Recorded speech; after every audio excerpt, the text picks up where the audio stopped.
Thank you all so much for taking time to tune in to this special edition of Autism 101, which is for extended family members. So, just to give you kind of an agenda here of what this presentation will look like, we will go over some statistics on autism and an overview of autism and how that impacts an individual. We'll go over some strategies and tips for interacting with autistic individuals. We'll talk about ways that you can support your family members. And we'll share with you some information that we gathered from parents in our parent support group on what they wish you knew, what they wish their extended family knew about autism and raising a child with autism. My name is Megan Houghton. I am the Education and Training Specialist with the Autism Society of South Central Wisconsin. I am also a mom to two teenage boys that have non speaking autism as well. So, this is something that has personally impacted me and our family for about 11 years now. Now, of course, this is a recorded version, so we won't be able to do a kind of a Q&A at the end, but by all means, please feel free to jot down any questions you may have, and I'll share my email address at the end, and you can go ahead and email those to me, and I would be more than happy to answer those for you. So, kind of jumping into some basic autism facts and statistics for us. So, we know that currently 1 in 36 children are being diagnosed with autism. To give you a little bit of perspective, about 11 years ago, when my older son was being diagnosed, this number was closer to about 1 in 64. So, autism continues to be the fastest growing developmental disorder that we have in our country, and I don't see that slowing down anytime. It's also estimated that we have probably around 5 million adults living with autism in our country. About one third of autistic children are also diagnosed with having an intellectual disability, which can also impact how they process information and communicate and things like that. And about three-quarters of autistic children are diagnosed with a co occurring medical or mental health condition. So, some that you might hear of might be intellectual disability, anxiety, pica, which refers to eating things that are not food, ADHD, or epilepsy, just to name a few. It's also important to note that boys are diagnosed about 4 times more than girls. Girls are more likely to be underdiagnosed, misdiagnosed, or diagnosed later in life. And this is because autistic individuals may engage in masking, which can lead to increased rates of anxiety and depression. So, when we talk about masking in terms of autism, we're talking about the ability to kind of mimic what we see peers doing. So, maybe how they play or how they're engaging with others and communicating, and kind of hiding away some of those more autistic behaviors and characteristics. And it's also important to note that autism is a lifelong developmental condition. There is no cure for autism. So, when we talk about autism is really part of this bigger picture that is neurodiversity. And what neurodiversity really looks to do is celebrate what makes all of us unique and different. So, if you're not really familiar with this, I like to kind of describe it as thinking about your brain as kind of your human operating system. So, let's take a step back and think about cell phones. So, we know that some people are iPhone users and others might be Android users. And an app that you use on the iPhone is not going to work necessarily on an Android phone and vice versa. It doesn't mean that one phone is bad or broken or wrong. They're just different operating systems. And that's exactly what neurodiversity looks to celebrate. There's not one right way of thinking or behaving or belonging or communicating, just different. And they all deserve to be respected and celebrated. So, kind of looking a little bit deeper into autism and how that impacts an individual. So, like I mentioned before, autism currently impacts 1 in 36 children. And we know that autism is a brain based developmental disability with a range of complexity. So, for some individuals, autism is going to be very visible. I often joke that if you were to run into me and my children at Target or the grocery store, you would probably definitely know that they were on the autism spectrum.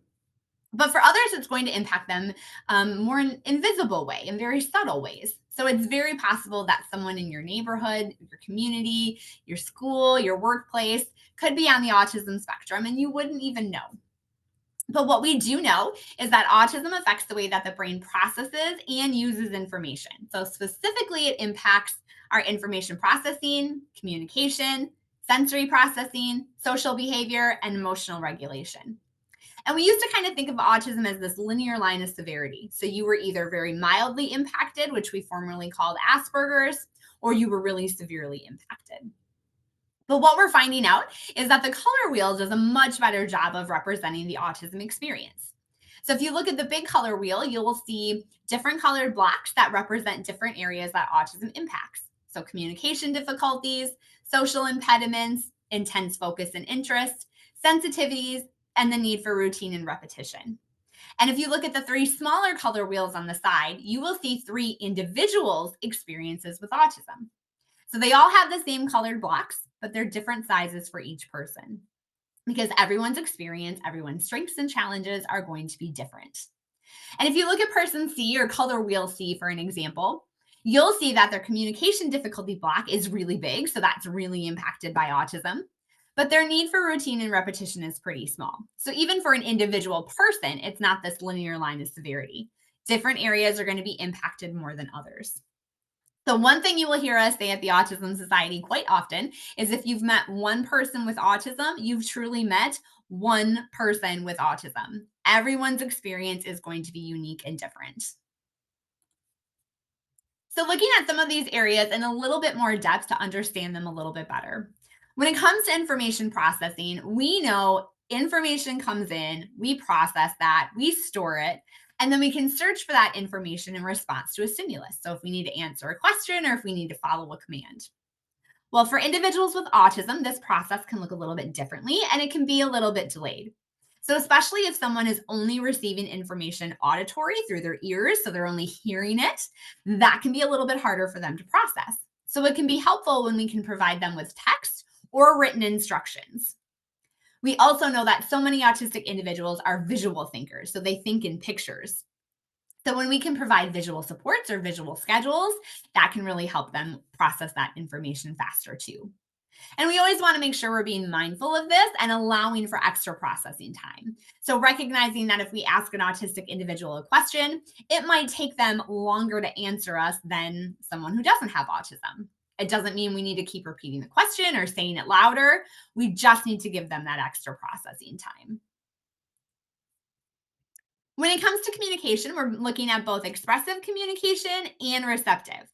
So, with expressive communication, we're talking about your ability to express your thoughts and your opinions. And we know that some autistic individuals may be completely verbal, some might have inconsistent access to language, or people like my boys might be completely non speaking. When it comes to receptive communication, we're talking about the ability to understand what we're hearing. So even though an individual may have access to verbal language, they may have trouble understanding messages they're hearing. So trying to understand the intent of a message or the emotion behind it or specific comments and jokes can be a challenge.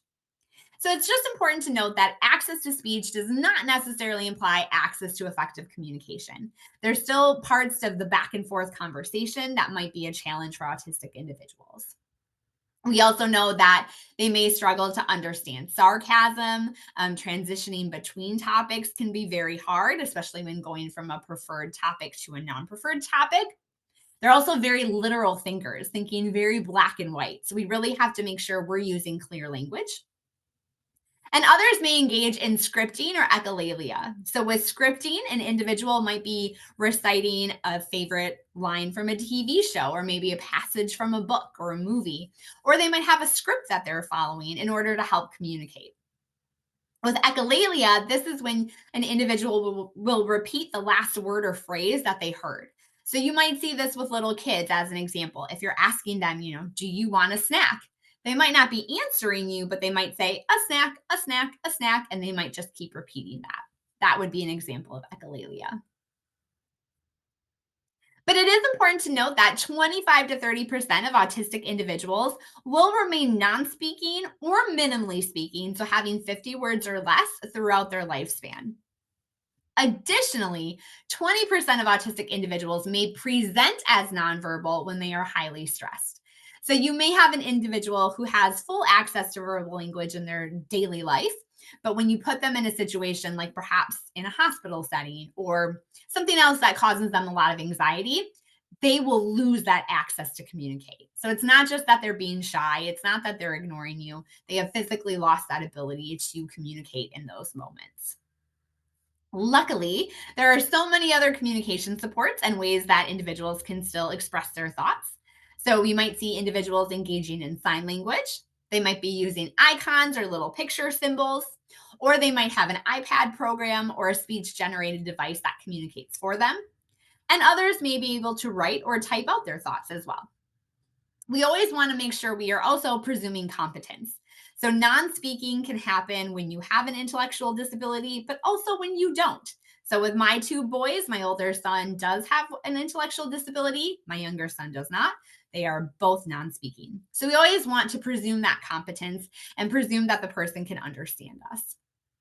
Regardless of how an individual communicates, it should always be valued and respected. So, sensory processing is another area that impacts many individuals with autism. So, sensory and movement differences can have a significant impact on self regulation and how a person feels safe, both in their body and within their environment or their community. Individuals with autism tend to filter some of these incoming sensory messages differently. So, some they might find extremely overwhelming, and others they may not notice at all. So, we kind of have the five basic sensory systems that most of us are used to. So, when it comes to sight, we know that some autistic individuals can be very sensitive to bright lights. When it comes to sound, some individuals have very sensitive hearing. So, my younger son, as an example, pretty much lives in his noise canceling headphones because every sound in his environment comes in at the same time and the same volume for him. And that's really overwhelming. So, if we're outside trying to have a conversation, or if I'm trying to speak to him, he's hearing my voice at the same volume as perhaps traffic on the highway, the wind in the trees, if there's a bee near us, if there's kids down the street playing, all of that is coming in at that same rate and that same tone for him. So it's really hard for him to focus on my voice, even though I'm sitting right next to him. When it comes to touch, we know some individuals with autism find touch to not be comfortable or even cause them physical pain, while others really crave deep pressure, and that can be very regulating for them.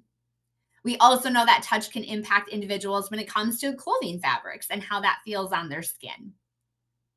When it comes to smell and taste, kind of a similar situation. Some individuals like different scents in their environment, and others might get a headache from that or feel nauseous from it. And some like a really bold, flavorful diet with lots of options, and others prefer more of a bland diet.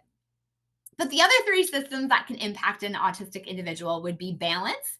So a person might seem physically fit, but might struggle with their balance a little bit. My older son, as an example, looks like your typical freshman in high school. But if you were to ask him to step up a curb, or if you were to ask him to walk on gravel, or even walk through the grass sometimes, he might reach out to you for support because his balance is thrown off a little bit. Body awareness just kind of refers to knowing how your body takes up space. So you might see autistic individuals, especially little kids, kind of being labeled as more clumsy. They might be bumping into furniture or objects or other people because they're just not sure where their body is in that space. And then finally, interoception refers to being able to recognize our internal signals. So knowing what it means to feel hot, to feel cold, to feel hungry. This can impact toilet training and recognizing when you have to use the restroom. This also plays a huge part in how autistic individuals can experience pain. They might not experience it the same way that others do. And what you see on the outside might not be a true reflection of what's going on internally with them. So, another example of this, using my sons, of course, would be that my older son had taken a pretty nasty fall when he was in grade school. And I figured something pretty serious had happened because I couldn't get him to walk or stand on his foot. And so I took him into the urgent care and I asked for an x ray, and they denied us for quite a while because at the time my son was sitting crisscross applesauce in a wheelchair, bouncing up and down, laughing hysterically. And they said, "There's no way something's wrong."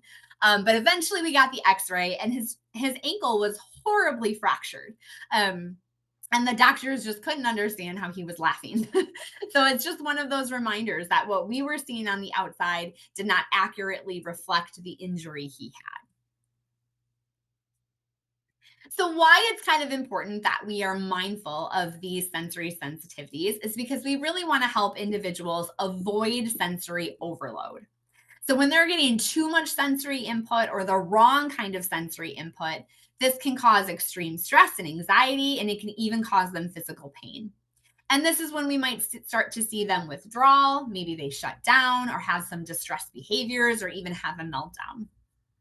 And it's important to note that this can happen to autistic children and autistic adults. And it can be triggered by one event, like a loud noise you weren't expecting, or it can be the buildup of many events over time. So I always love to give the example if you think of a kiddo who's going to school in the morning. And school can be a pretty overwhelming experience for many. But maybe, they get off the school bus and the sun's really bright and it's hurting their eyes. Maybe the tag on the back of their shirt is scratching their neck and that hurts. Maybe their sock isn't lined up right in their shoe. So the seam of that is rubbing on their toes and now their feet hurt. Maybe they can hear kids screaming and they can hear birds chirping and they can hear the cars on the highway. Perhaps they've been bumped into a few times trying to get through the parking lot. All of this sensory input can be sending that student and that child into sensory overload, and they haven't even stepped foot in the building yet for school. And when your body's trying to process all of that sensory input and the wrong kind of sensory input, that's exhausting. And it's really hard then to have the energy to focus on communication, decision making, information processing. It's just too much. So that's why we really want to be mindful of these different sensory sensitivities and look for ways we can be accommodating. So when we talk about sensory processing and how our different senses work, it's also a great time to mention stimming. So if you have been around an autistic individual, you're probably familiar with stimming behavior. But what this refers to is repetitive body movements or the repetitive movements of objects. And so these behaviors can be self-stimulatory, so kind of meant to arouse the nervous system. So when my older son is really excited and really energetic, he'll rock back and forth and he'll flap a toy on his chest nonstop. But we also know that these behaviors can be self regulatory. So they can be used to kind of block out an environment that's too stimulating and kind of be used as like a coping or calming mechanism. So you might see an individual pacing back and forth, maybe picking at their nails, playing with a fidget toy, humming to themselves. And this can be to kind of calm their body down. Some other examples of stimming you might see would be spinning around in circles, jumping up and down, flapping the hands, whatever works for that individual. But what we do know and what we've heard time and time again from autistic individuals is that stimming behaviors play a very important role. They need to engage in these behaviors. So when we're talking about autistic wellness and how to be supportive, we want to make sure that we're allowing individuals to engage in these behaviors as long as they're not causing harm. So some other family reported challenges just worth mentioning would be transitions in general, whether that be transitioning between tasks, transitioning between places or people. That can be hard, and visual timers and visual supports can be very helpful. And we know that some individuals are very sensory fixated when it comes to oral input, so chewing on items, pica, like my younger son has, where you might try and eat items that are not food. We know sleep can be a struggle for many, whether that be calming the body down to fall asleep at night or being able to sleep through a night. Eating can have some challenges, whether that's a sensory standpoint, and we have what might refer to as picky eating because of that. But also, there's some fine motor skills that go into eating as well that can cause some delays. Toilet training can take a little bit longer and be something that you have to work through, especially if you have some of those interoception struggles with your sensory system. Unfortunately, sometimes families will see challenging behaviors, whether that be aggression or property destruction. Um, Behavior is always communication. So sometimes we have to look at what's causing that and what they're trying to communicate through those behaviors. Eloping is another safety concern. So, when we're talking about autism and eloping, we're referring to when an individual runs from a safe place or a safe person. So, this can be they're distracted by something, perhaps it's fulfilling some kind of sensory need. And this can be a big concern if you live near water. So, that's something we always really want to be mindful of. And then just kind of a lack of safety awareness. So, whether that means, not knowing to look for traffic before you step in a road, or not knowing how to keep yourself safe in a social media presence, recognizing what's okay in private versus what's okay in public and things like that. So now kind of moving on to some strategies and tips that we would like to share with you for connecting with individuals with autism and supporting family members. So, like I kind of mentioned before, making sure that we're always being respectful of any kind of alternative form of communication that's being used, whether that be sign language, whether that be relying on body movements and gestures, if they have a speech device, if they're showing you little picture symbols. We want to make sure we're showing them that their voice matters and that we are respecting it. We always want to make sure that we're speaking directly to the individual on the spectrum, even if they're non speaking. And this one, of course, pulls on my heartstrings as a mom to two non speaking kiddos. Their ears work just fine, so they can still hear you. So making sure that we're still talking to them and engaging with them, even if we know they're not going to be able to reciprocate that communication. We never want to force eye contact or assume that a lack of eye contact means that the individual is not listening to us. So that's kind of a common stereotype and myth. But in what we've heard from many autistic individuals is that if they are trying to hear us and they're trying to look at us, that can sometimes overwhelm their sensory system. So the reason they don't make eye contact is so that they can focus on what we're saying and listen to us better. So we never want to force that. And once again, just making sure that we're speaking in that clear and concrete language, remembering that many autistic individuals are very literal thinkers. So we want to make sure we're speaking clearly for them. We always want to allow extra wait time so that the individual with autism can process what we're saying. So once again, recognizing that information processing can take a little bit longer, especially if it's only coming auditory. So making sure instead of, waiting maybe 3 to 5 seconds for a response, we're giving them, 7, 8, 9 seconds instead. Giving positive directions can be very helpful, focusing on what the individual should be doing. So focusing on the positive. So saying, instead of saying don't play in the kitchen, tell them where they should be playing. Hey, let's play in the living room. So focusing on what they should do or the positives, and that's what they're hearing. If we are giving any kind of directions, we want to do it in a step-by-step format instead of multiple step directions. So for instance, if I'm telling my boys, hey, let's, put your shoes on, grab your coats, grab your bags, and meet me at the door, I've lost them after steps 1 and 2 if I'm just repeating it. So giving them that kind of one step at a time format so that they can easily follow along. And building trusting relationships with children who have autism should always be the first priority so that they can feel safe. And so, ways we can do this is by connecting to them where they're at, joining them where they feel safe, entering their world, looking for areas that might be passions for them, things that they're very interested in, and using those topics to connect with them can be very helpful as well. So, once again, like I just mentioned, meeting that child with autism where they're at instead of trying to force them out of their comfort zone and taking time to learn about those specific interests. We always want to make sure that we're setting clear expectations and boundaries with children so that they can be successful, letting them know exactly what is expected and how they can be successful in that. Utilizing timers and visual supports can really help individuals gain independence and manage those behaviors. Like I said, visual timers can be great when it comes to those transitions as well. And then making sure we've really created those safe places for movement and sensory breaks. So recognizing that an individual may need to stim a little bit, and that might involve some movement. And so making sure they can do that in a place that's safe. There are a lot of ways that we can support family members that are raising children with autism as well. And these go beyond providing childcare because we know that's not always an option. So, offering to run errands for a family or offering to grab them groceries can be really helpful. I know if I'm a single mom to my two boys, and the idea of having to get my boys dressed and shoes on and in the car just to run to the gas station for a gallon of milk is exhausting some days. That's a lot of work. So, having my parents be able to grab that for us and drop it off at the house is really helpful some days.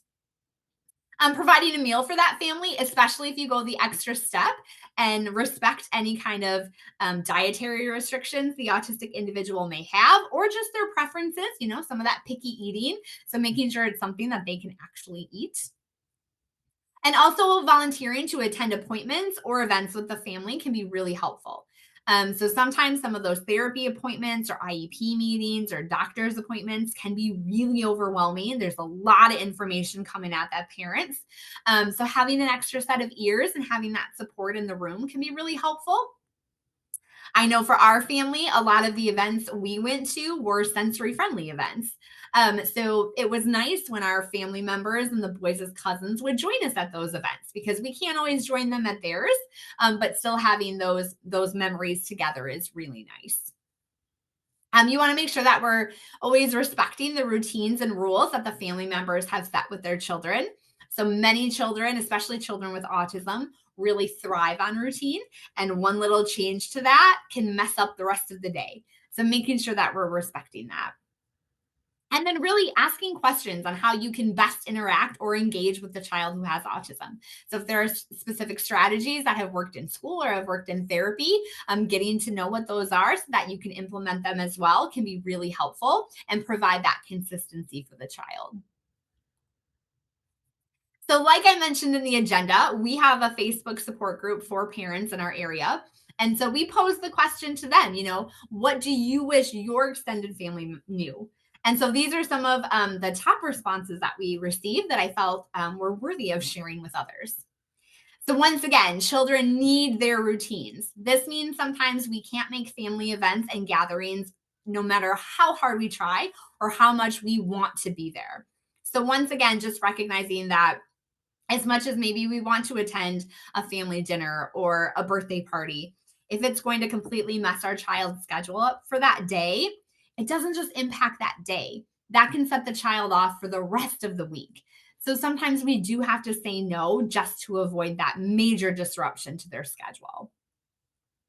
Traveling to events and trying to have our children sleep away from home can be impossible. And like we mentioned, sleep can be a challenge. And a lot of kids have very specific sleep routines and different support items that they need, whether that be certain lights or a weighted blanket or a fan or a humidifier or whatever the case may be. That can be a lot to try and replicate in a strange environment.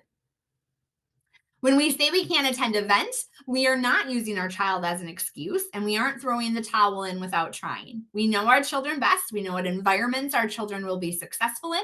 We do not want to set them up for failure, which can result in us saying no to invitations without trying sometimes. So this is one that I can definitely relate to and speak to.